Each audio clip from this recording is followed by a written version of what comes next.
The attention of KFCB has been drawn to the proliferation of pirated films in the country. Most of these movies, originating mainly from foreign countries, are finding their way into the country without the required legal provisions such as classification and examination. This is not only against the laws of Kenya, but is also in total contravention of intellectual property rights of local artists. We have established that the networks of unscrupulous dealers in this business is also avoiding paying duty for films imported into the country as required by the law. This situation is creating an unfair operating environment for local filmmakers who have complied with the law, and also is discouraging investment in the country. It's also making it impossible for our local producers to earn a decent living from their creative works.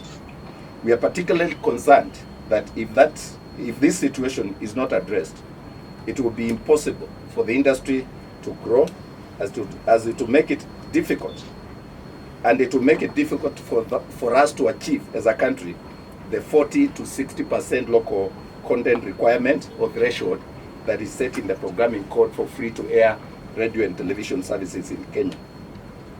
Further, producers will not be motivated to exploit their talents to generate more films inspired by Kenya's rich cultural heritage and values. To protect the local industry, therefore, the board and the KEKOBO have taken a decision to work together, and we are taking certain measures that we wish to announce today. I am sure some of you have had this conversation.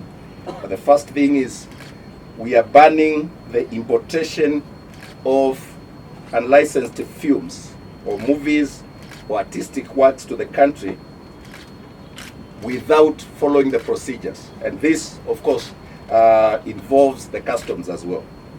This is to curb piracy, principally, but it's also to promote our own artists. In this regard, no foreign film will be allowed into Kenya unless it has been duly cleared by the customs authorities, KEKOBO, and the Kenya Film Classification Board. This measure is also meant to insulate local filmmakers against unfair competition from foreign dealers who are taking advantage of our growing industry.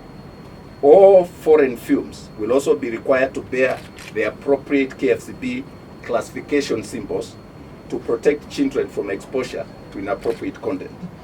In addressing these issues, KFCB will also not affix classification labels to pirated films being distributed in the country. In this regard, KFCB will work closely with the Kenya Copyright Board to ensure all dealers in pirated movies are arrested and prosecuted in line with the law.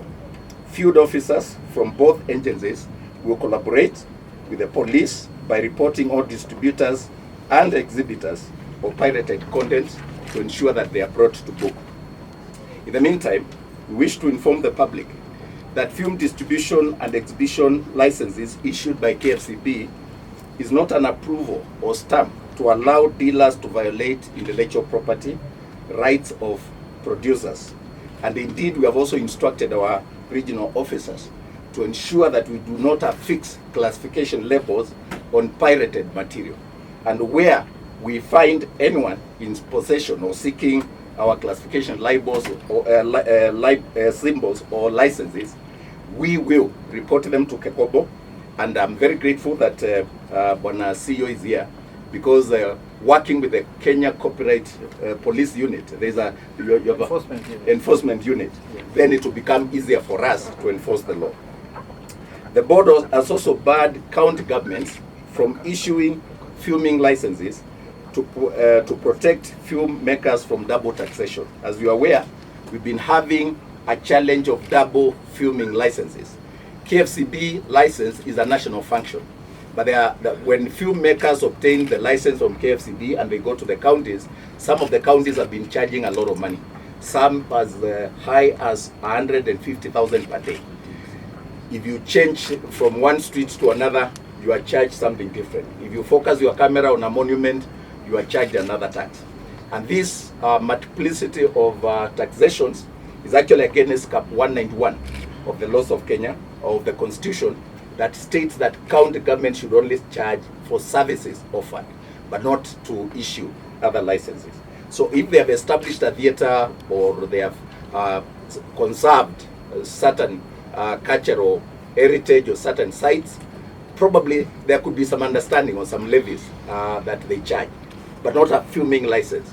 The filming license from KFCB is national. A national function is enough, and you don't need to pay another. This is the same way the lawyers operate.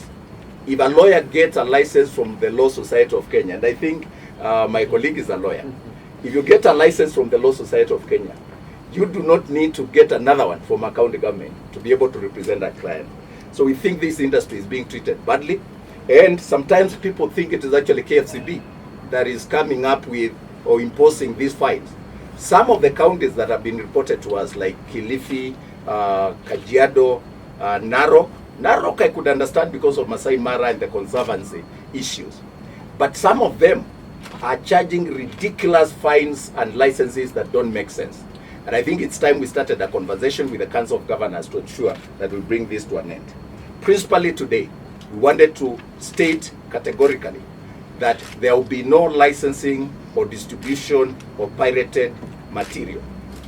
And that even Kenyans who are buying dumped or banned, or what do you call it? You call it banning, eh? Yes.